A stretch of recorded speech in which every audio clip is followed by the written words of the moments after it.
নমস্কার। এবার বলবেন আমাদের বিশিষ্ট বক্তা, সংগঠক, দীর্ঘদিনের কর্মী শ্রী প্রবীর ভট্টাচার্য। আগামী আসন্ন ত্রিবেণী কুম্ভ মেলার ওপরে উনি সম্পৃক্তভাবে আমাদের কিছু বলতে চান। আমরা শুনতে চাই তার কাছে এই কুম্ভ মেলা সম্পর্কে। প্রবীরদা। সকলকে নমস্কার। কাঞ্জিকের আয়োজনে আজকের এই সভায় অনেক গুরুত্বপূর্ণ বিষয় নিয়ে আলোচনা হবে, তবু তার মাঝেই অনমিত্র এবং দোলনের ইচ্ছে ছিল যে ত্রিবেণীতে যে বাংলার অহংকার, গর্ব, কুম্ভ স্নানের পুনরায়োজন চলছে সেই বিষয়ে আপনাদের সামান্য কিছু হলেও অবহিত করা। আপনারা প্রায় অধিকাংশ মানুষই জেনে গেছেন যে 2022 সালে অন্তত 700 বছর পর বাংলার ত্রিবেণীতে আবার কুম্ভ স্নান মহোৎসবের সূচনা হয়েছে। 2023 সালে দ্বিতীয় বর্ষে গ্রামগঞ্জ থেকে অন্তত 12 থেকে 13 লক্ষ মানুষ এসেছিলেন পবিত্র এই স্নানে অংশ নিতে। আমাদের আদরণীয় প্রধানমন্ত্রী নরেন্দ্র মোদী তার 98তম মন কি বাত অনুষ্ঠানে এই কুম্ভ স্নানের কথা উল্লেখ করেছিলেন। এবছর 2024 সালে এই স্নানের এই মহোৎসবের তৃতীয় বর্ষ। বিভিন্ন সংবাদ মাধ্যমে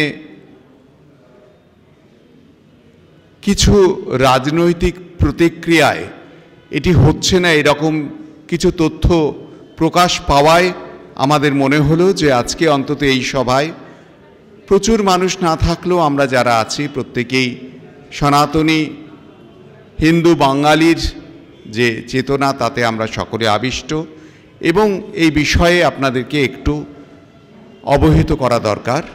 এবছরও ত্রিবেণীতে এই স্নান মহোৎসব হচ্ছে। আগামী 12 ও 13 ফেব্রুয়ারি মাঘ মাসের 28 এবং 29 মাঘ এই উৎসব চলবে। 29 মাঘ অর্থাৎ মাঘের সংক্রান্তি যে তিথি সেটি কুম্ভ তিথি, সেদিনই স্নান যোগ। 12 তারিখ এই উৎসবের সূচনা হবে।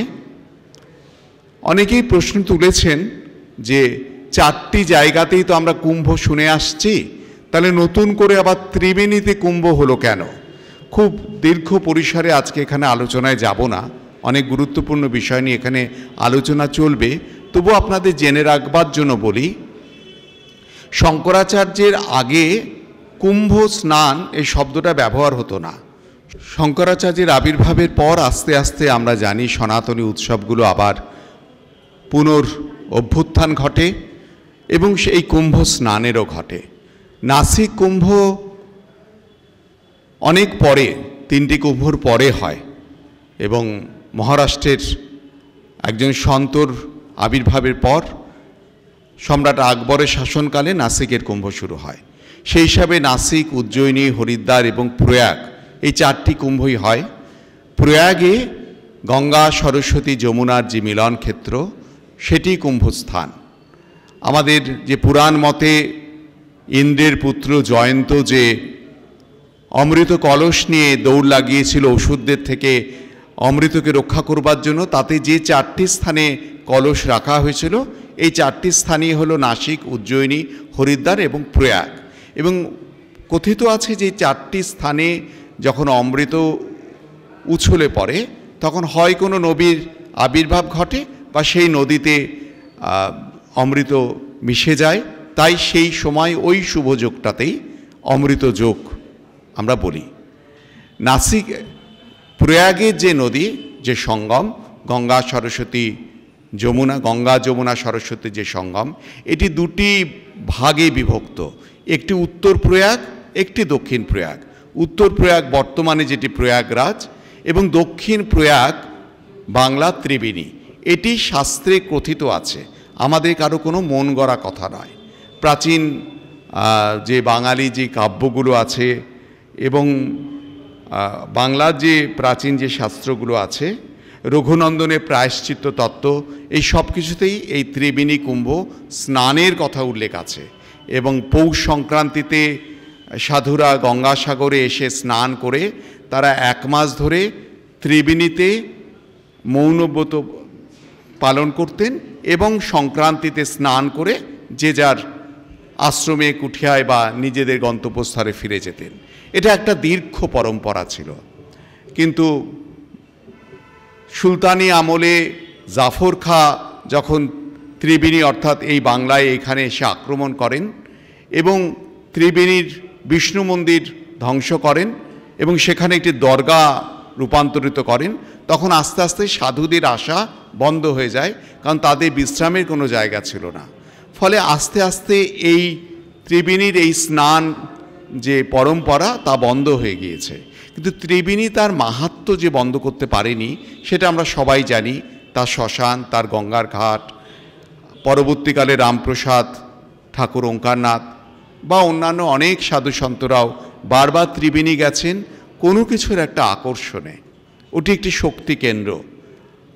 বাবা বেণী মাধবের পীঠস্থান, মা শৃঙ্খলা দেবীর পীঠস্থান। আমরা শুধুমাত্র এটুকুকেই স্মরণ করে ত্রিবেণীকে জাগ্রত করবার একটি, ত্রিবেণী জেগেই আছে, তার আবার একটি পুনরভ্যুত্থান ঘটানোর জন্যে এই কুম্ভ স্নান মহোৎসবের সূচনা করেছি। আপনাদের কাছে আগ্রহ থাকবে, আপনারা ত্রিবেণী আসবেন। আগামী 12 এবং 13 ফেব্রুয়ারিতে যে মহোৎসবের আয়োজন করা হয়েছে, সেই মহোৎসবে ত্রিবেণী কুম্ভ পরিচালনা সমিতির পক্ষ থেকে আপনাদের সকলকে সাদর আহ্বান জানালাম। নমস্কার। ধন্যবাদ প্রবীরদা, অত্যন্ত ভালো বললেন আপনি অ্যাজ ইউজুয়াল। এবার আমরা অনুষ্ঠানের মূল কেন্দ্রে প্রবেশ করছি। আমরা আস্তে আস্তে বাঙালির সমর, বাঙালির সংঘর্ষ, বাঙালির ক্লান্তি, বাঙালির রক্তস্নান এই পর্যায়ে প্রবেশ করছে। তার আগে আমরা আমাদের সঙ্গে যারা জড়িত আছেন দীর্ঘদিন, তাদের আমরা ফেলিসিটেট করব, পুরস্কৃত করব স্বল্প সময়ের জন্য। তারপরে হবে আমাদের মূল অনুষ্ঠান, এবং আমরা পুরোটাই অনুষ্ঠানই করছি, কিন্তু মূল ভাবনা যেটা, যে বাঙালিরা অস্তিত্ব সংকটে বাঙালিকে ঘুরে দাঁড়াতে হবে না বাঙালি শেষ হবে, সেই ভাবনা চিন্তা নিয়েই যে কনফারেন্স, সেই কনফারেন্সের মূল জায়গাটা আমরা প্রবেশ করছি। আমি চাইব দোলন ঘোষকে এখন মঞ্চে উঠে আসার জন্যে, এবং ঝুলন উৎসব, কারণ বেঙ্গল ভলান্টিয়ার্স এবং কাঞ্জিকে পক্ষ থেকে আমরা একটু কথাগুলো আসতে বলবেন, প্লিজ কথা একটু আসতে বলবেন, অনুরোধ করলাম। বাঙালির সংস্কৃতিতে ঝুলন একটি অপরিহার্য অংশ ছিল। ঘরে ঘরে ঝুলন হতো, এবং একসময় ঝুলনকে কেন্দ্র করে বাংলার প্রচুর শিল্প গড়ে উঠেছিল, যেমন কৃষ্ণনগরের মাটির শিল্প। সে সমস্ত শিল্প আজকে ধূলিসাৎ হয়ে গেছে। চায়না থেকে পুতুল ঢোকে, কিন্তু কৃষ্ণনগরে ঘূর্ণিতে আর সেরকম করে পুতুল পাওয়া যায় না, কারণ ঝুলন বন্ধ হয়ে গেছে। সেই ঝুলনটাকে পুনরুজ্জীবিত করার জন্য কাঞ্জিকের এই প্রয়াস গত 3 বছর ধরে চলছে। আমরা এবারও করেছিলাম, ভদ্রেশ্বরে গেছিলাম।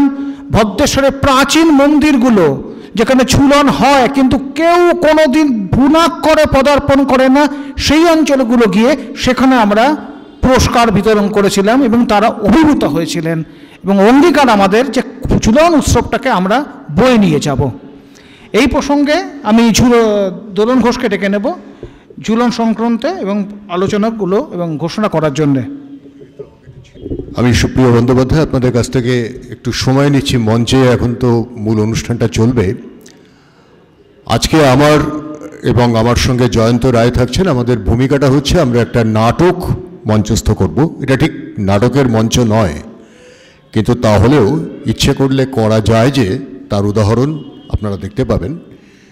নাট্য বিষয়টা একটু বলে রাখি, যেটা গুরুত্বপূর্ণ। নাটকের নাম হচ্ছে কেশকম্বলী থেকে কার্ল।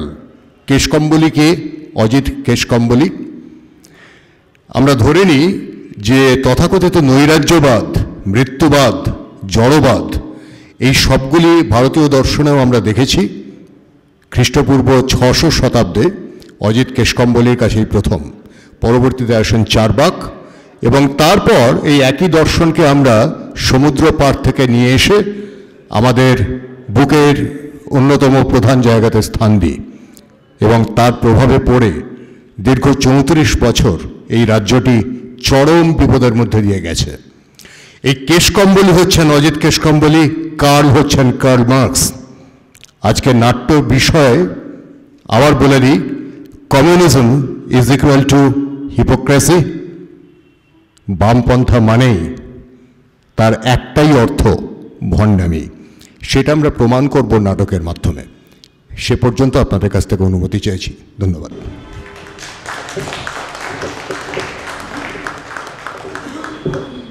বিগত 3 বছর যাবৎ কাঞ্জিকের ঝুলন কম্পিটিশন, এটা বেশ পরিচিতি পেয়েছে। আমরা অনলাইনে ঝুলন কম্পিটিশন অর্গানাইজ করি। এবছর আমরা অফলাইন করেছিলাম। অফলাইনে ঝুলন পরিক্রমা করেছিলাম। বহু প্রাচীন পরিবার যারা ঝুলন পালন করে আসছেন বিগত 100 বছর ধরে বা তারও বেশি সময় ধরে, তাদের কাছে আমরা পৌঁছে গিয়েছিলাম। তাদেরকে আমরা স্মারক তুলে দিয়েছি হাতে। এবং এর পাশাপাশি অনলাইনে ছোটদের জন্য, ছোট বাচ্চাদের জন্য থাকে ঝুলন কম্পিটিশন। প্রতিবার বাংলা এবং বাংলার বাইরে থেকে বহু অভিভাবকেরা তাদের বাচ্চাদের এই প্রোগ্রামে পার্টিসিপেট করান। তবে আনফর্চুনেটলি বাঙালিদের মধ্যে, মানে কলকাতার বাঙালিদের মধ্যে সেই সংখ্যাটা বেশ কম। আমরা একটা ছোট্ট ভিডিও দেখে নেব। আমরা ভদ্রেশ্বরে, যেখানে বহু প্রাচীন পরিবার ঝুলন পালন করছেন, সেখানে আমরা পৌঁছে গিয়েছিলাম এবছর। এবং স্থানীয় একটি সংস্থা আন্তরিক, তারা আমাদের সঙ্গে যৌথভাবে এসেছিলেন। ঝুলন পরিক্রমা আমরা সম্পন্ন করেছিলাম। আমরা গত 21শে জানুয়ারি সেই প্রত্যেকটি পরিবারকে ঝুলন উপলক্ষে আমরা তাদের হাতে একটা উপহার তুলে দিয়েছি। কৃষ্ণের উৎসব যেহেতু, আমরা গোপালের খাট দিয়েছি প্রত্যেককে। তার একটুখানি কয়েকটা ঝলক আমরা দেখছি স্ক্রিনে। বহু মানুষ এসেছিলেন এবং আমাদের এই অনুষ্ঠানে এই পুরস্কার দেওয়া দেখে ভদ্রেশ্বরের বাকি বহু পরিবার তারা ভীষণ উৎসাহী হয়েছেন। তারা পরের বার আমাদেরকে আমন্ত্রণ জানিয়েছেন তাদের বাড়িতে যেন আমরা যাই। এবং এই যে কমপ্লিট ঝুলনের ভিডিওটা কাঞ্জিকের ইউটিউব চ্যানেলে তোলা আছে, এখানে আমরা সেটা দেখি, আজকে সময় নষ্ট করছি না। আপনারা প্রত্যেকে কাঞ্জিকের ইউটিউব চ্যানেল ভিজিট করলে এই ঝুলনের কমপ্লিট ভিডিও দেখতে পাবেন। অশীতিপর বৃদ্ধ তার বোনকে নিয়ে 112 বছর ধরে চালাচ্ছেন, মানে সেই 112 বছর ধরে চলে আসা ঝুলনকে কন্টিনিউ করছেন, সেই মানুষ এসেছেন। এরকম বহু পরিবার ছিল। আমরা প্রায় 8-10টি পরিবারের কাছে যেতে পেরেছি। সেইটা আমরা দেখছি এখন। এর পাশাপাশি আমাদের সঙ্গে এবছর যেসব বাচ্চারা অনলাইনে পার্টিসিপেট করেছিল, তাদের মধ্যে খুব, মানে ওইভাবে আমরা প্রথম, দ্বিতীয়, তৃতীয় করিনি। যারা ছিল তাদেরকে উৎসাহ দেওয়ার জন্য আমরা খুব সুন্দরভাবে যারা সাজিয়েছিল তাদের কয়েকজনকে বেছে নিয়েছি। তার মধ্যে আমি নামগুলো বলছি। আর্যনীল দে, আর্যনীল লখনৌতে থাকে। আর্যনীলের পরিবারের কেউই কলকাতায় থাকে না। একমাত্র প্রায় 90 নবদ্বীপর দাদু ঠাকুমা ছাড়া তাদের পক্ষে আসা সম্ভব নয়, সে কারণে আর্যনীলের পরিবার আসতে পারেনি। পূর্ণাশা নাথ শ্যামনগর থেকে, পূর্ণাশার পরিবার থেকে কেউ এসেছেন কি? পূর্ণাশা নাথ, পূর্ণাশার পরিবার থেকে তারা বলেছিলেন আসবেন। আচ্ছা, কেউ নেই।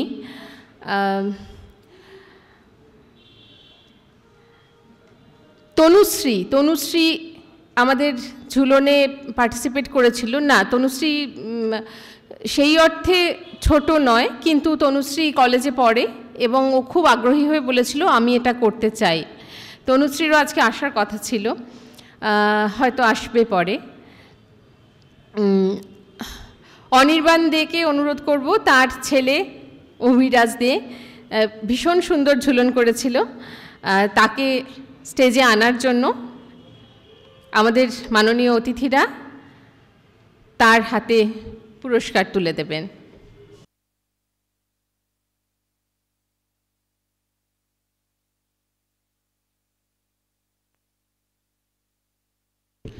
আমাদের ঝুলন প্রতিযোগিতায় গত বছর এবং এবছর অংশ নিয়েছিল তপস্বিনী ভট্টাচার্য।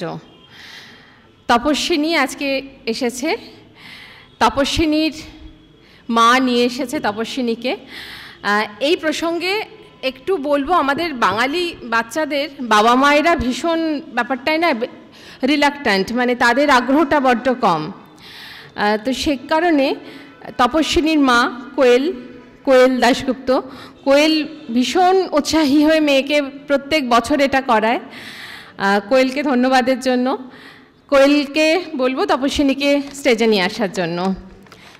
খুব সুন্দর ঝুলন সাজিয়েছিল তপস্বিনী। আমাদের ইউটিউবের, কাঞ্জিকের ইউটিউব চ্যানেলে এই ভিডিওর লিঙ্ক রয়েছে, আপনারা দেখবেন প্রত্যেকে, এবং নিজেদের পরিচিতির সার্কেলের বাচ্চাদেরকে সামনের বছর ঝুলনে পার্টিসিপেট করাবেন, এটা প্রত্যেককে আমাদের অনুরোধ।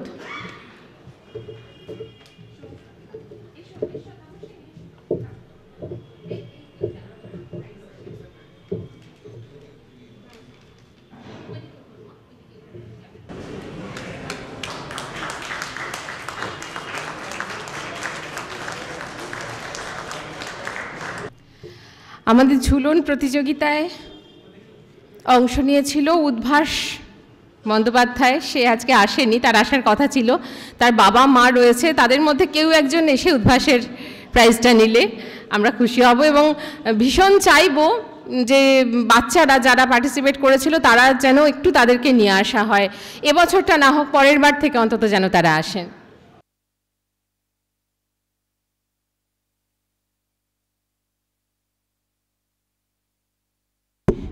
এখানে মানে বাচ্চার যে গ্লোরিটা সেটা বাবা মায়ের প্রাপ্য হচ্ছে। আর বাকি আরও 4 জন ছিল, তাদের বাবা মারা সেভাবে আসার জন্য সচেষ্ট হননি, এটা দুর্ভাগ্যের। আশা করব পরের বার তাদের সবাইকে পাবো। আমরা চলে যাব আমাদের পরের পর্বে। আমাদের কাঞ্জিকের কন্ট্রিবিউটার যারা, অথার যারা দীর্ঘদিন ধরে আমাদেরকে তাদের লেখা দিয়ে সাপোর্ট করে আসছেন, কাঞ্জিককে আজকের যে এক্সেলেন্সের লেভেলে পৌঁছতে পেরেছে সেটাতে সহায়ক হয়েছেন। আমরা সেই অথারদের ডেকে নেব। ডাকবো প্রথমেই শ্রীমতী ইমারুন নাহারকে। একদম প্রথম দিন থেকে ধারাবাহিকভাবে ইমারুন নাহার প্রবাদ প্রবচন কাঞ্জিকের পাতায় লিখছেন, এবং ইমারুনদি এমন একজন মানুষ যার কাছে প্রায় 3000-এর কাছাকাছি প্রবাদ তিনি গ্রাম বাংলার বিভিন্ন কোণা থেকে সংগ্রহ করে রেখেছেন। সেই প্রবাদ আজকে 3 বছর ধরে ধারাবাহিকভাবে কাঞ্জিকের পাতায় তিনি লিখে আসছেন। তাকে আমাদের আজকে শ্রদ্ধা জানানোর সময়। আমরা বেঙ্গল ভলান্টিয়ার্সের জেনারেল সেক্রেটারি অনিমিত্র চক্রবর্তী শ্রীমতী ইমারুন নাহারকে শ্রদ্ধার্ঘ মেমেন্টো তুলে দেবেন, এবং ইমারুন নাহার আমাদের কাঞ্জিকের ওয়ান অফ দ্য মানে ভেরি ফিউ অথার্স যাকে কখনো লেখার জন্য তাড়া দিতে হয় না, সবসময় সময়ের আগে উনি লেখা পাঠিয়ে দেন, এবং অসামান্য ওনার প্রবাদের সংগ্রহ। যে প্রবাদ আমরা ভুলে গেছি, আমরা মনে রাখিনি, এবং শুধু প্রবাদ নয়, সেই প্রবাদ উৎপত্তির পেছনে দিদি একটু দাঁড়ান, সেই প্রবাদ উৎপত্তির পেছনের প্রত্যেকটা গল্প, সেই গল্প পর্যন্ত উনি লিপিবদ্ধ করেছেন। এটা একটা সাংস্কৃতিক ইতিহাসের ক্ষেত্রে এটা একটা বিরাট কাজ। কাঞ্জিকের পাতায় নিয়মিত প্রকাশ হয় লৌকিক বাংলার লুপ্ত প্রবাদ নাম দিয়ে। অনুরোধ করব প্রত্যেককে কাঞ্জিকের ওয়েবসাইট ভিজিট করবেন এবং এটা দেখবেন, পড়বেন, সমৃদ্ধ হবেন, প্রত্যেককে বলছি। অনেক ধন্যবাদ শ্রীমতী ইমারুন নাহারকে। পান্ডুয়া থেকে এসেছেন উনি।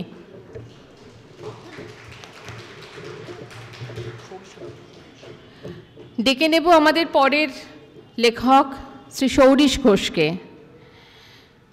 শরীরচর্চার ওপর দীর্ঘদিন ধরে সৌরিশ ধারাবাহিকভাবে আমাদের কাঞ্জিকে লিখছেন। সৌরিশ নিজে শরীরচর্চার রত এ প্রজন্মের এক যুবক, এবং একই সঙ্গে ওই brain and brawn, cultivation of brain and brawn, Sourish সেরকমই একজন। সৌরিশকে আমাদের পক্ষ থেকে মেমেন্টো এবং সামান্য স্বীকৃতি তুলে দিচ্ছে আমাদের জেনারেল সেক্রেটারি অনিমিত্র চক্রবর্তী।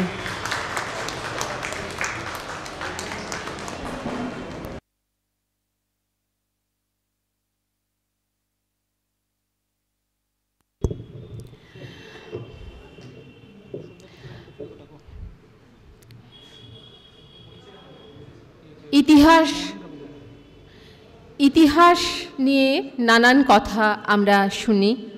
ইতিহাস চর্চার ক্ষেত্রে আমরা প্রতিনিয়ত, এখন ইতিহাস চলমান বিষয় যেহেতু, আমরা প্রতিনিয়ত দেখতে পাই যে আমাদের পরিচিত, আমাদের জানা যে ইতিহাস তা আসলে সত্যি তেমনটা নয়।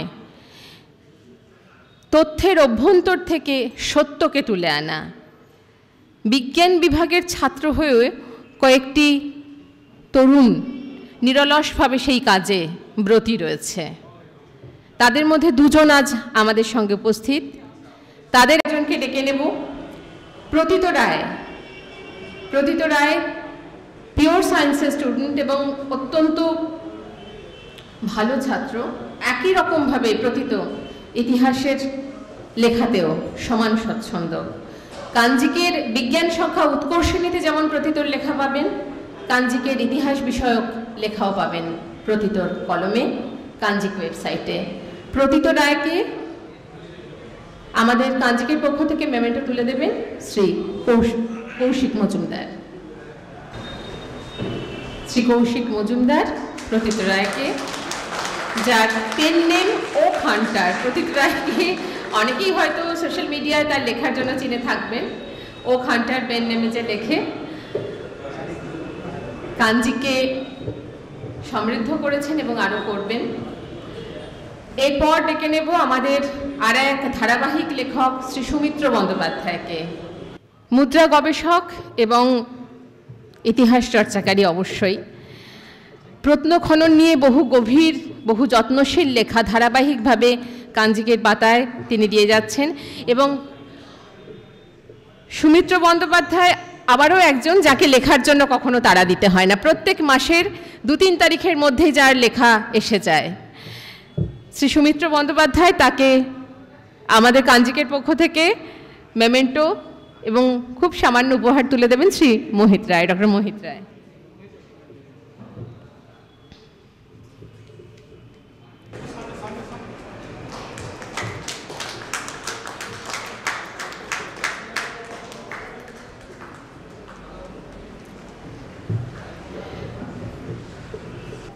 আমাদের আর এক ধারাবাহিক লেখক শ্রী সৌগত বসু। সৌগতদা কাঞ্জিকের পাতায় বেশ কিছু অসাধারণ লেখা লিখেছেন। আচার্য প্রফুল্লচন্দ্র রায়কে নিয়ে লেখা ওনার প্রবন্ধ কাঞ্জিকের যে পাঠকবৃত্ত তার বাইরেও বহু মানুষ পড়েছেন এবং শতপ্রবৃত্ত হয়ে আমাদেরকে জানিয়েছেন তাদের ভালো লাগার কথা। আমরা চাইব শ্রী সৌগত বসুকে আরও একটু বেশি করে পেতে কাঞ্জিকের জন্য। তাকে আমাদের পক্ষ থেকে মেমেন্টো তুলে দিচ্ছেন শ্রী সুভাষ চক্রবর্তী, বেঙ্গল ভলেন্টিয়ার্সের চেয়ারম্যান।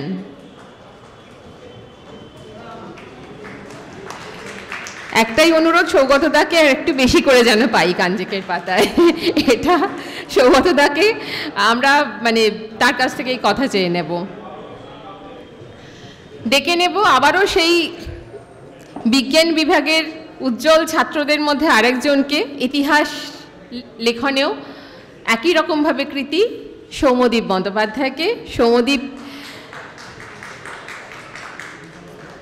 তার বন্ধুদের সঙ্গে মিলে বিপুল কাজ করছে, এই পরিসরে বিপুল কাজ করছে সৌম্যদীপ প্রতীত এরা। আরও 2 তরুণ রয়েছে, স্নেহাংশু, জ্যোতিষ্মান, আজকে আসতে পারেনি তারা। সৌম্যদীপকে মেমেন্টো তুলে দেবে শ্রী অভিনব গুপ্ত। এটা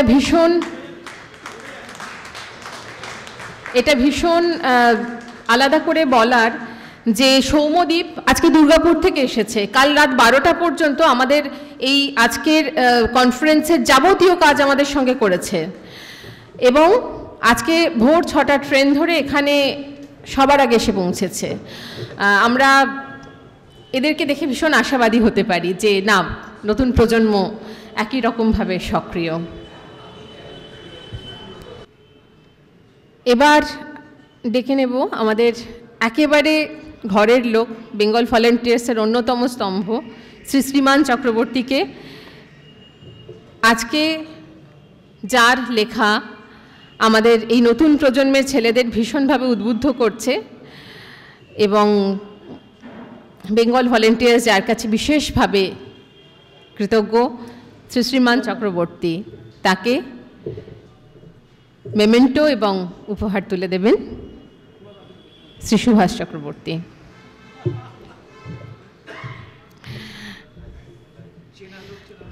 আমাদের হ্যাঁ, শ্রীমান নিজের সম্বন্ধে সবসময় বলে যে আমি মঞ্চের পেছনে থাকতে ভালোবাসি, এবং সত্যিই তাই। যাকে বলে অত্যন্ত কর্মপ্রাণ একজন মানুষ এবং একই সঙ্গে লেখনীতেও সমান দক্ষ। ডেকে নেব আমাদের কাঞ্জিক এবং বেঙ্গল ভলেন্টিয়ার্সের আর এক সহযোগী ছাড়া তাকে আমরা কিছু ভাবতে পারি না। রাত 12টা, ভোর 5টা, যখন তখন তার উপর আমাদের হামলা চলে। কেন সাইট বসে গেছে, কেন সাইটকে ভিজিবিলিটি আসছে না, কেন এরার দেখাচ্ছে, এবং সমস্ত অত্যাচার আমাদের হাসি মুখে সেই শুরুর দিন থেকে 2020 জুন থেকে সহ্য করে যাচ্ছে আর এক তরুণ প্রজন্মের মানুষ শ্রী সৌরিন দাস। সৌরিনকে আজকে আমাদের তরফ থেকে একেবারে এই ন্যূনতম একটা স্বীকৃতি, কিন্তু সৌরিনের সঙ্গে আমাদের ওতপ্রোত সম্পর্ক সবসময়। সৌরিন না থাকলে বেঙ্গল ভলেন্টিয়ার্স এবং কাঞ্জিক ওয়েবসাইট মুহূর্তে অচল। সৌরিন, স্টেজে এসো। সৌরিন এবং আমাদের আরও যারা রয়েছে তাদের ব্যক্তিগতভাবে মানা আছে তাদের নাম অন স্টেজ না নিতে। আমরা বিশেষভাবে কৃতজ্ঞ তাদের প্রতি। সৌরিনকে মেমেন্টো তুলে দিচ্ছে অনিমিত্র চক্রবর্তী, বেঙ্গল ভলেন্টিয়ার্সের জেনারেল সেক্রেটারি। আপনারা যারা কাঞ্জিক ওয়েবসাইট ভিজিট করেন তারা জানবেন এই ছেলেটির জন্য কাঞ্জিক ওয়েবসাইট সবসময় সচল থাকে, এরার ফ্রি থাকে এবং সবসময় আপডেটেড থাকে। ধন্যবাদ সৌরিন। আমরা মেমেন্টো প্রদান পর্ব এখানেই শেষ করলাম। আমাদের কাছে আরও লেখকদের আসার কথা ছিল, হয়তো তারা এসে পৌঁছতে পারেননি। আমরা চলে যাব এবার আমাদের মূল আলোচনা পর্বে। Is Bengali Hindu a dying race? This topic is being discussed, is being concentrated upon for the first time ever since 1947. And our esteemed speakers will throw light on different aspects of this question. First of all, I'd like to ask Sri Abhinav Gupta. As I said earlier, a silent witness of so many historic events. Sri Abhinav Gupta ke ডাকবো আমাদের প্রথম বক্তা হিসেবে। যে বিপ্লবীদের কথা আজ বারবার আমরা স্মরণ করছি, তাদেরকে চাক্ষুষ করেছেন তিনি। আইএনের বহু নায়ককে চোখের সামনে দেখেছেন তিনি। ছোট্ট ছেলে তখন আজকের এই বর্ষিয়ান মানুষটি, তার সেই সচক্ষে দেখা গল্পের মতন, রূপকথার মতন সেই সব নায়কদের কথা আমরা শুনব তার মুখ থেকেই। উপস্থিত সমস্ত সুধীবৃন্দ, মঞ্চে উপস্থিত অতিথিবৃন্দ,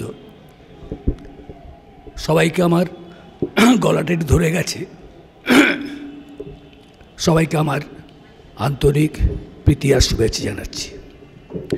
বেঙ্গল ভলেন্টিয়ার্স নামটা আমাকে কিশোরবেলাতেই শিহরিত করত। আজকে পরিণত বয়সেও সেই একই শিহরণ জাগায়। ভারতবর্ষের সশস্ত্র সংগ্রামের যে ইতিহাস, তাতে বেঙ্গল ভলেন্টিয়ার্স আজ মানুষের কাছে যে নতুন করে তার মূল্যায়ন হচ্ছে, এটা কালের নিয়মেতেই আসছে। তরুণ প্রজন্ম আজকে এই নামটা নিয়ে আবার নতুন করে নেবেছেন। তাদের জন্য আমার চলার পথে একটাই বক্তব্য, এই নামটার যে মাহাত্ম্য, যে শ্রদ্ধা, যে বৈশিষ্ট্য, যে শৌর্যবীর্যের যে কথা, সেটা যেন তারা প্রতি মুহূর্তে মনে রাখে। আমার সৌভাগ্য হয়েছে পারিবারিক কারণেই মেজর সত্যগুপ্ত আমার নিজের জ্যাঠামশাই, তাকে, তিনি দক্ষিণ কলকাতার মূলত ছিলেন। তিনি একটা সময় মধ্য কলকাতায় আসেন। সেই সময়টাই আমি ওনাকে পেয়ে যাই আমার কিশোর বয়সে। একটা কথা বলি, শ্রদ্ধাবান লভ্যতে গানম, অল্প বিদ্যা আমার কাছে মনে হয় অত্যন্ত ভয়ঙ্করী জিনিস। সেটাকে আমি অত্যন্ত সন্তর্পণে, খুবই শঙ্কিতভাবে সেটা সম্বন্ধে আমি সজাগ থাকার চেষ্টা করি। আমার তখন বয়স 12-13 হবে। সকালবেলা বাড়িতে এক সৌম্য দর্শন সিঁড়ি দিয়ে উঠলেন, সামনে আমাকেই দেখতে পেলেন। আমাকে বললেন, সত্যবাবু আছেন? চেহারা দেখেই, ছোটোবেলা থেকে আমি একটু পারিবারিক কারণে আমাদের পরিবারের সাথে চলচ্চিত্র জগতের একটা যোগাযোগ থাকায় একটু চলচ্চিত্র মনস্ক অবশ্যই আছি, সেটা দোলনরা জানে। তো তাকে দেখেই মনে হলো তার চেহারার মধ্যে দিয়ে একটা কোথায় যেন একটা ভাব, গাম্ভীর্য, একটা উজ্জ্বলতা প্রকাশ পাচ্ছে। ধুতি পাঞ্জাবি পরে আছেন, খুব সন্তর্পণ কণ্ঠেই বললেন। তো আমি বসালাম, বসিয়ে আমি ওনার নামটা জেনে নিলাম। গিয়ে জ্যাঠামশাইকে বললাম, মেজর সত্যগুপ্ত চিরকালই অকৃতদার। বললাম, ইনি এসছেন, এই নাম বললেন। তিনি আমার দিকে কঠিন চোখে তাকালেন, বললেন, এক্ষুনি নিচে নেমে যাও। উনি 3 তলায় ছিলেন। পায়ে হাত দিয়ে আগে প্রণাম করো।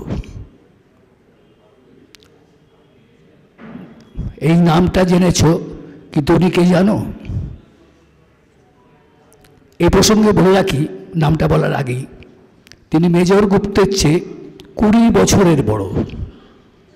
সেই ভ্যানিটি বা ইগো নেই যে তিনি আসবেন আমি আসব না। তার নাম ডক্টর ভূপেন্দ্রনাথ দত্ত, স্বামী বিবেকানন্দের আপন কনিষ্ঠ ভ্রাতা।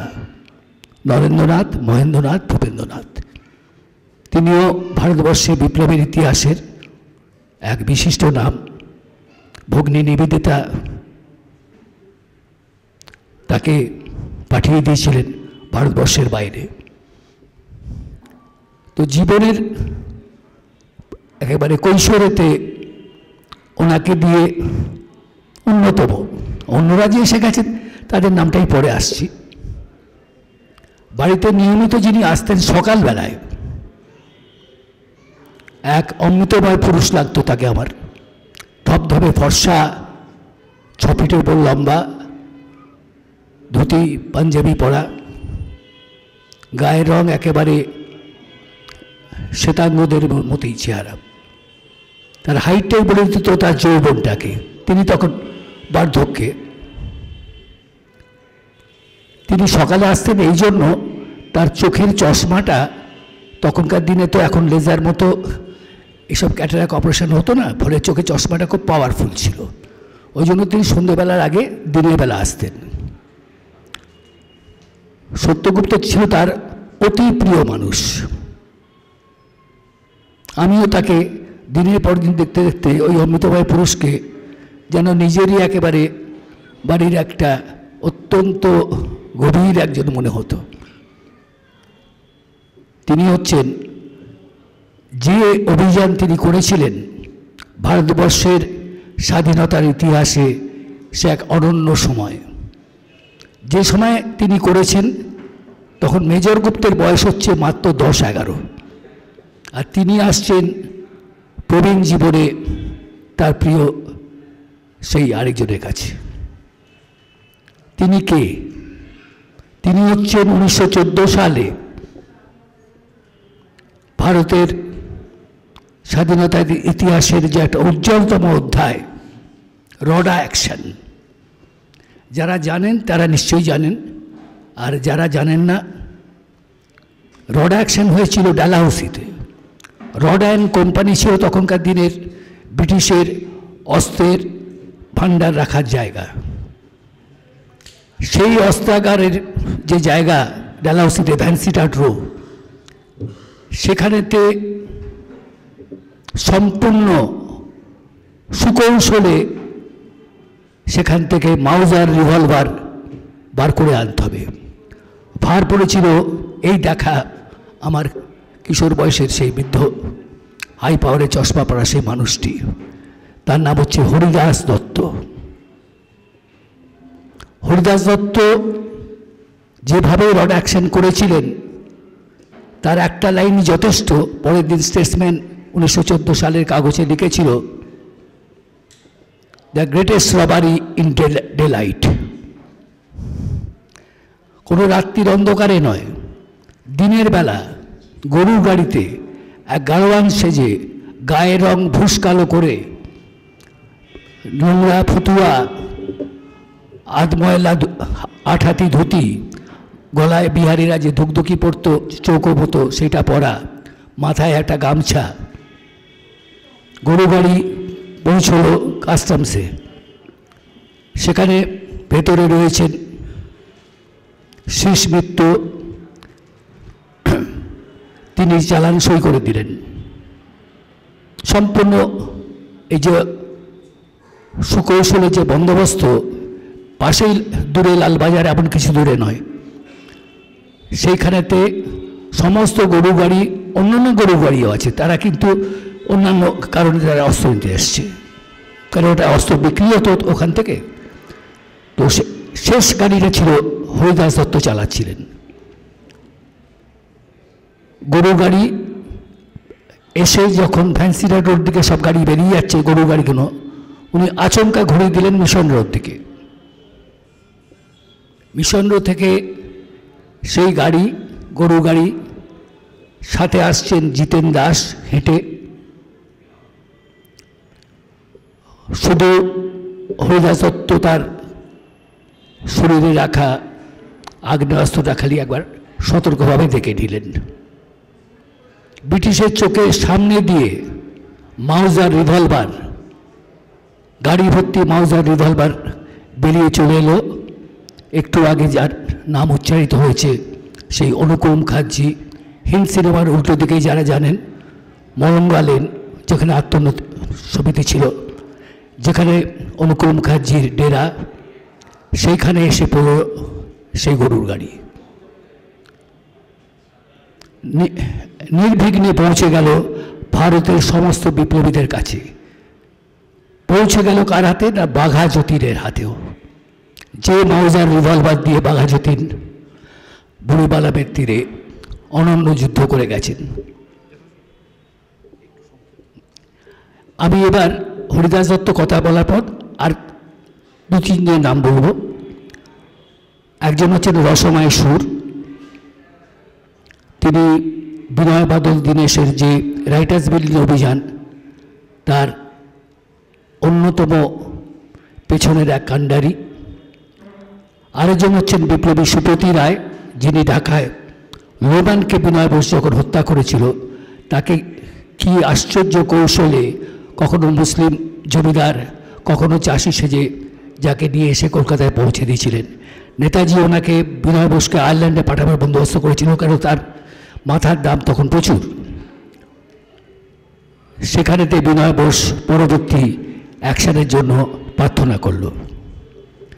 মেজর গুপ্ত ভাগ দিলেন বিনয় বোসকে নেতৃত্বের দুর্ধর্ষ সেই রাইটার্স বিল্ডিং অভিযান বিনয় বাদল দিবসের। আরেকজনের নাম, তিনি হচ্ছেন ভূপেন্দ্র কিশোর রক্ষিত রায়। বেঙ্গল ভলেন্টিয়ার্সের যে পত্রিকা বেরোত বেনু, যার নামকরণ করেছিলেন স্বয়ং রবীন্দ্রনাথ, সেই পত্রিকাটা উনি সম্পাদনা করতেন। পরে সেটা ব্রিটিশ ব্যান করে দেয়, চলার পথে বলে তখন পত্রিকা বেরো হয়, এবং তাতে রবীন্দ্রনাথ, কাজী নজরুল, শরৎচন্দ্র সবাই তাদের লেখা দিয়েছেন, এবং বাংলার অন্যান্য সাহিত্যের এবং এরাও দিয়েছেন। এইসব মানুষদের স্মৃতির উপর দাঁড়িয়ে যে সশস্ত্র সংগ্রামের ইতিহাস বেঙ্গল ভলেন্টিয়ার্সের, তার সম্বন্ধে ব্রিটিশ পার্লামেন্টে বক্তব্য ছিল dangerous among the all রিভলিউশনারিজ of India. তার বেঙ্গল ভলেন্টিয়ার্সের সেই সম্মান যেন পরবর্তী প্রজন্ম রাখতে পারে, এটাই আমার শেষ কথা। জয় হিন্দ।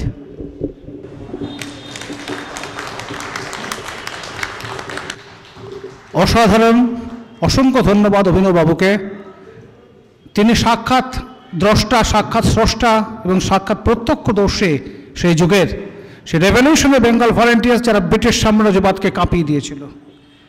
এবার আমরা চলে আসছি আমাদের মূল জায়গাটায়, আমাদের মূল কমেমোরেটিভ স্পিচ, বিনয় সরকার মূল কমেমোরেটিভ স্পিচ আর the Bengal Hindus a dying race, Bangali Hindu কি লুপ্ত প্রায় জাতি।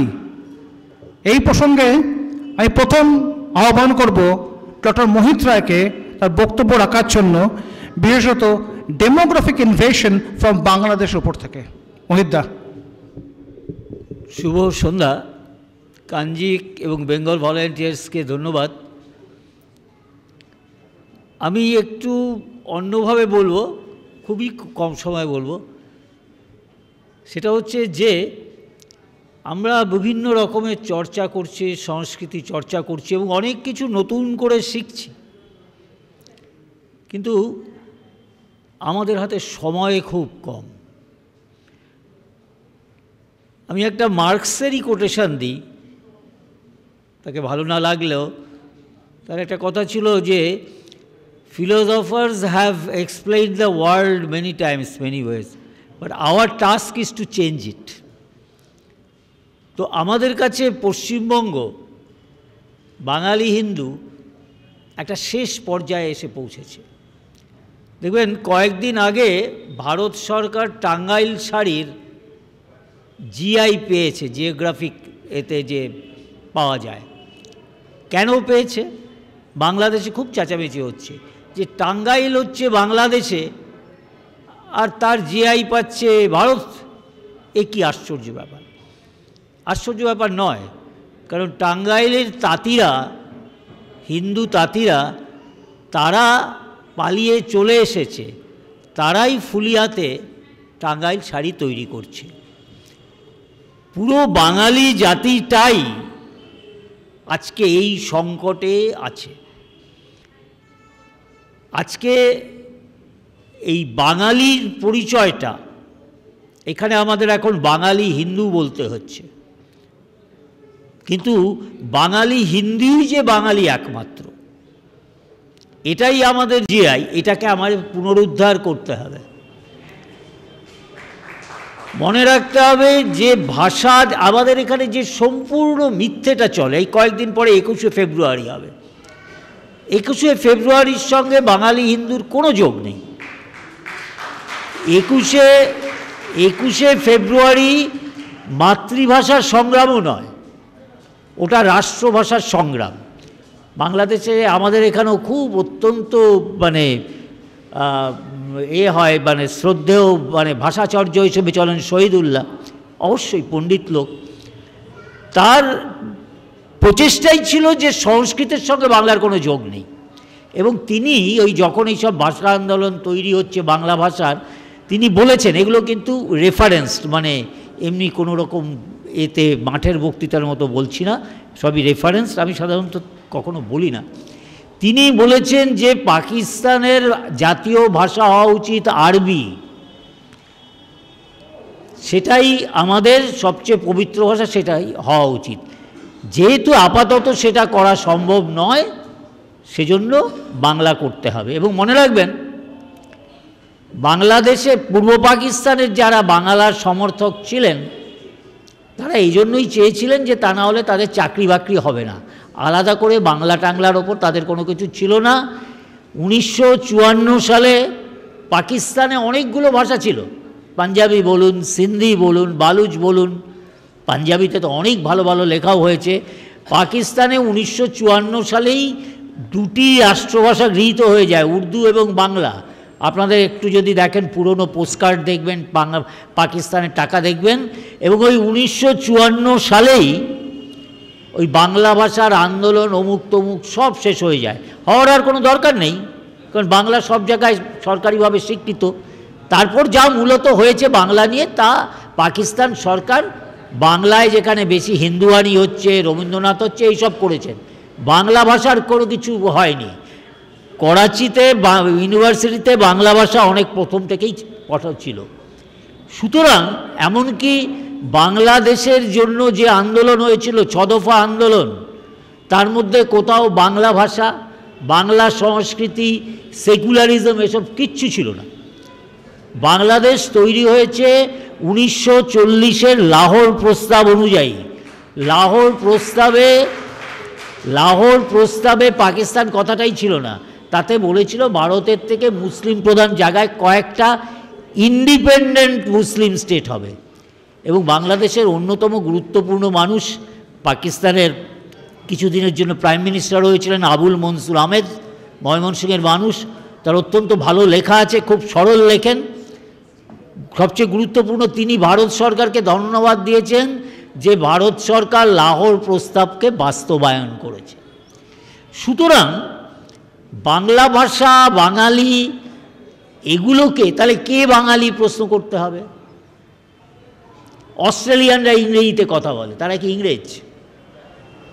আমেরিকানরা ইংরেজিতে কথা বলে, মেসি স্প্যানিশে কথা বলে, তো বেসিক স্প্যানিশ।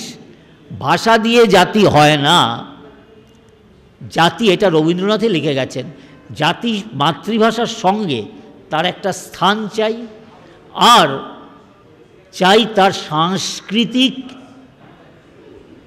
ট্র্যাডিশন। আমরা সেই হচ্ছে বাঙালি, যে যার মাতৃভাষা বাংলা এবং 5000 বছরের ভারতীয় সংস্কৃতি যার উত্তরাধিকার। যে বাঙালির নাম বঙ্গোচ্চনা মহাভারতে আছে, আমাদের শশাঙ্ক রয়েছে। এখন দেখবেন বাংলাদেশে যে কোনো একটা কথায় আসবে 1000 বছরের বাঙালি। কেন 1000 বছরের বাঙালি? না, ওই 1200 সালে বখতিয়ার খিলজি ঢুকেছিল। আমি এই কথাগুলো বলছি এই জন্য যে আজকে ফিজিক্যাল ইনভেশন তো বাংলায় হয়ে গেছে, আপনারা এখন জানেন। দুঃখের ব্যাপার হচ্ছে যে বাংলাদেশে কিছু মানুষ আছেন আবুল বরকতের মতো, যারা কত হিন্দু বাংলাদেশ থেকে চলে এসছেন তার একটা হিসেব টিসেব দিয়েছেন, যেখান থেকে আমরা বলতে পারি যে বাংলাদেশ হওয়ার পর 1 কোটি বাঙালি হিন্দু এখানে চলে এসেছেন। মুসলমান কত এসেছেন বাংলাদেশি মুসলমান, উনি তার হিসেবটা করেননি, ওনার দরকারও নেই, উনি ওখানে ব্যবস্থা করেছেন। আমাদের এখানে স্ট্যাটিস্টিক্যাল ইনস্টিটিউট আছে, এতগুলো ইউনিভার্সিটি আছে, এবং আরও দুরবস্থা, আমাদের সব গম্ভীর গম্ভীর এখানে হিন্দুত্ববাদী সংগঠন আছে। হ্যাঁ, তারাও কেউ এইটুকু কাজ করেন না, স্ট্যাটিস্টিক্যাল কাজ করেন না যে কত বাঙালি মুসলমান, বাংলাদেশি মুসলমান এখানে এসেছে। আমিও একটা সংখ্যা দিই, আমার একটা খুব ছোট্ট কাজ, সেটার আদৌ গুরুত্ব নেই। এর জন্য যতটা কাজ করা দরকার তার জন্য ইনস্টিটিউট লাগে। তো আমাদের এখন শেষ অবস্থা। আজকে সারা পৃথিবীতে বাঙালি বলতে বাংলাদেশিদের বোঝানো যাচ্ছে। আজকে পৃথিবীতে লন্ডনে টেরোরিস্ট ধরা হলে সেটাকে তাকে বেঙ্গলি টেরোরিস্ট বলা হচ্ছে। আমাদের এই শেষ অবস্থা। সেজন্য আমরা এই চর্চার সঙ্গে সঙ্গে আমাদের কিছু করতে হবে। মনে রাখবেন, মন্দির তৈরি করা সোজা, আমেরিকায় অনেক নতুন নতুন মন্দির তৈরি হয়েছে, আর এখন রোজ খালিস্তানিরা গিয়ে তার গায়ে পোস্টার লিখে দিচ্ছে মন্দির রক্ষার কেউ নেই। আমাদের ওই গুজরাটে এই যে স্বামীনারায়ণের বিশাল মন্দির, সেখানে ঢুকে কতজনকে মেরে দিয়ে গেল। আমরা মন্দির রক্ষা করছি না।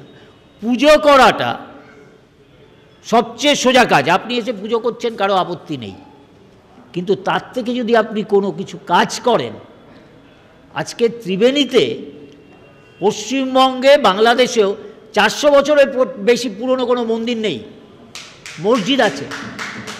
মসজিদ আছে জাফর খানের মসজিদ 750 বছরের, এবং তার গায়ে লেখা আছে, দেশে আবার একটা উল্টো এক ভদ্রলোক অমুক তমুক লিখেছেন, আমি ফার্সি আরবি জানি না, কিন্তু গোলাম মুস্তাফা মুর্তাজা বাংলাদেশের অত্যন্ত মানে নামকরা ইন্টেলেকচুয়াল, এখন বাংলাদেশে থাকেন না, কানাডায় থাকেন, তার বইয়ে উনি লিখছেন যে এই যে মসজিদের গায়ে লেখা আছে কাফেরদের এ ভেঙে টেঙে আমি এটা করলাম তার মাজারের।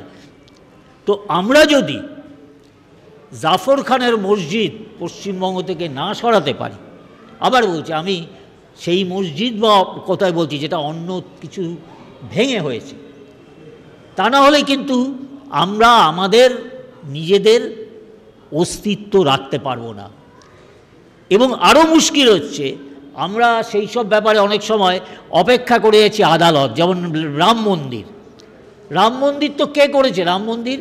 রাম মন্দির করেছেন যে কর সেবকরা প্রাণ দিয়েছেন, আর কল্যাণ সিং, যিনি তারপরে মুখ্যমন্ত্রী হয়ে গুলিটা চালাননি, মুলায়ম সিং গুলি চালিয়েছিলেন, তাই সেদিন হয়নি। এবং ওই বাবরি মসজিদ সৌধ যদি ওখান থেকে না সরতো তাহলে আর কিছু এগোতো কিনা আমার সন্দেহ আছে। তারপর আর আন্দোলন নেই, কিন্তু তারপর কোনো আন্দোলন নেই, সমস্ত কিছু কোর্ট এক একটা ডিসিশন নিতে পারে। এলাহাবাদ কোর্ট কী করেছিল একই তথ্যে, এলাহাবাদ হাইকোর্ট বলল 3টে ভাগ করে 3 জনকে জমি দিয়ে দিয়েছিল, একটা হিন্দুদের, একটা মুসলমানদের, আর একটা কি ট্রাস্ট ছিল তাকে। এবার সুপ্রিম কোর্ট একই তথ্যের উপর, এমন নতুন কিছু এসছে, তারা বললেন যে না এটা ভেঙে চেটেছে, এখানে হবেন, কিন্তু সেখানে শেষ করেননি। কিন্তু তারা অযোধ্যায় আরেকটি জমি দিলেন মুসলিমদের সেখানে মসজিদ করতে। কেন? একটা মসজিদ ভাঙা হয়েছে, একটা মন্দির ভাঙা হয়েছে, সেখানে একটা মসজিদ হয়েছে, এটা প্রমাণিত, অথবা সেখানে একটা মন্দির হবে। ওই জমিটা কেন দেওয়া হলো? সেই জমিতে আজকে নতুন মসজিদ করার জন্য মক্কা থেকে ইট আসছে। এখন আমি যে কথাটা মূলত বলতে চাইছি যে আমাদের কিছু করতে হবে। একটা গণতান্ত্রিক দেশে এই করাটা আইনসম্মত হতে হবে, নইলে আমি আপনাকে বললো যান গিয়ে করে দিন, আমি ঘরে বসে থাকবো, আমি সেটা করি না। গণতান্ত্রিক দেশে সেটা করতে গেলে আইনসম্মত হতে হবে, এবং সেটা একটা করতে পারে একটা রাজনৈতিক দল, তাকে আন্দোলন তৈরি করতে হবে। ওই আদালতে গিয়ে করলে হবে না, তারপর এক একজন তার মানে নিচ্ছেন, ক্রেডিট নিচ্ছেন, আমি করেছি, এই করেছি। ক্রেডিট তো তাকে সুপ্রিম কোর্টের চিফ জাস্টিসকেই দেওয়া উচিত, এবং তাকে তো ক্রেডিট দেওয়াই হয়ে গেছে, রাজ্যসভার মেম্বারও হয়ে গেছে। কিন্তু আমি যে কথাটা বলছি যে পশ্চিমবঙ্গে সেই রাজনীতি তৈরি করতে হবে, হিন্দুদের রাজনৈতিক হিন্দু হতে হবে। ওই 100টা পুজো করলে আর 100টা, যদি কেউ একজন বিদেশি আসে সে তো দেখবে দুর্গাপূজায় এলে যে এরকম একটা ধর্মীয় জাতি নেই, জায়গায় জায়গায় পূজা হচ্ছে, এত খরচা, এত বিপুল। তারপর সে যদি আরও 15 দিন থেকে যায়, 1 মাস থেকে যায়, তারপরে দেখবে কালী পুজো হচ্ছে, বলে ওরে বাবা, এরা তো একটা সহিংস বাঙালি হিন্দুর মতো বিভৎস জাত তো কেউ নেই। ওরকম একটা মহিলা দাঁড়িয়ে আছেন খড়গ হাতে, ইত্যাদি ইত্যাদি, সেই ভেবে চলে যাবেন, অন্যায় কিছু নেই, তাই তো ভাববেন।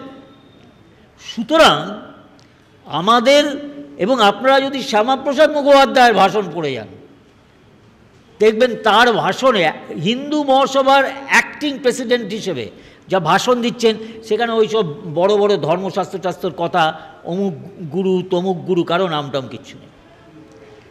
তিনি হিন্দুদের রাজনৈতিক অধিকারের কথা বলেছেন, তার এটা বুঝতে পেরেছেন কলকাতা বিশ্ববিদ্যালয়ের উপাচার্য হিসেবে, যে তার চোখের সামনে দেখছেন একটা সিম্বল পাল্টে দিতে হচ্ছে, তার সমস্ত অধিকার চলে যাচ্ছে।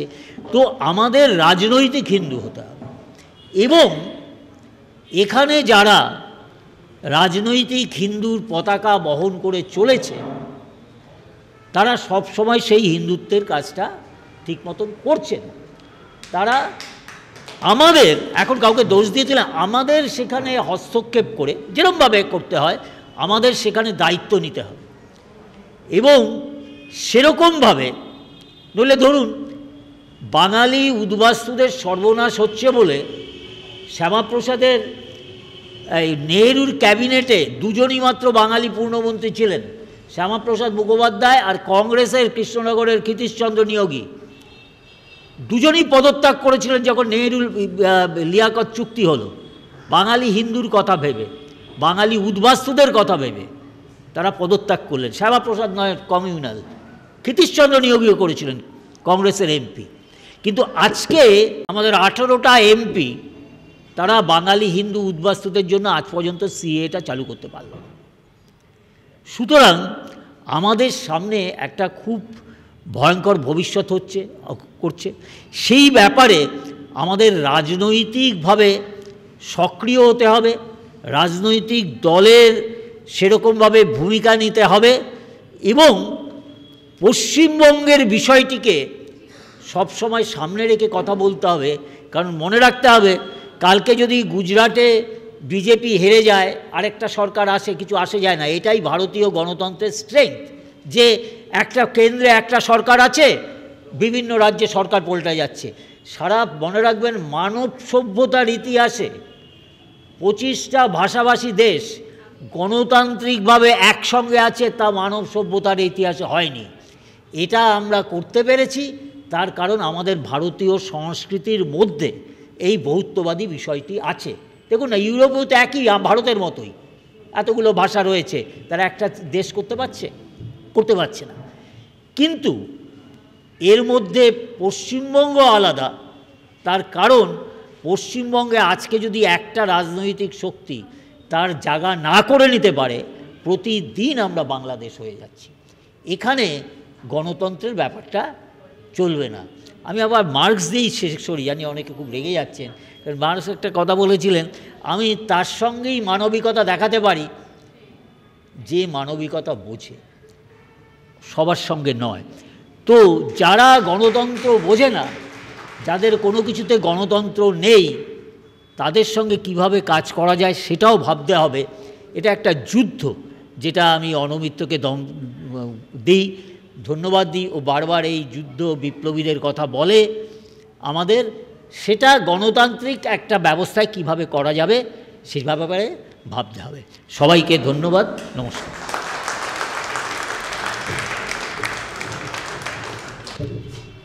অসাধারণ মহিদ্দা অসাধারণ। কবে মহিদ্দার সঙ্গে আলাপ হয়েছিল ঠিক মনে নেই, 2005-এ হবে।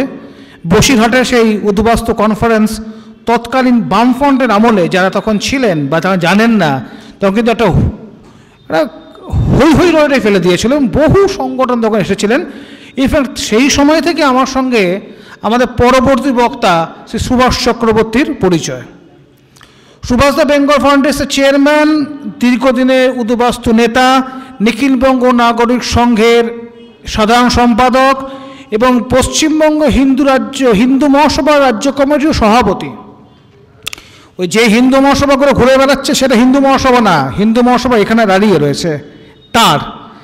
এবং সুভাষদা কিশোর বয়সে মুক্তিযুদ্ধ করেছিলেন বুলেট, রাইফেল, গ্রেনেড, কার্বাইন দিয়ে বাংলাদেশে। 1979-তে মরিচঝাপি যখন গণহত্যা হলো, যখন নমশূদ্রদের বেছে বেছে সিপিআই বা বামফ্রন্ট গণহত্যা করলো, তখন অনেকে চুপ করেছিলেন। এখন অনেকে বড় বড় কথা বলেন, তখন কিন্তু কেউ কিছু বলেননি। তখন যদি একটি সংগঠন রাস্তায় নেমেছিল, সিপিআইএমের সঙ্গে মূর্খমুখী সংঘর্ষে, রক্তাক্ষয় সংঘর্ষে, বুলেটের এক্সচেঞ্জে লড়েছিল, সেটা হচ্ছে নিখিলবঙ্গ নাগরিক সংঘ, যার সাধারণ সম্পাদক আমাদের সুভাষদা, আমাদের পরবর্তী বক্তা। সুভাষদা আসুন।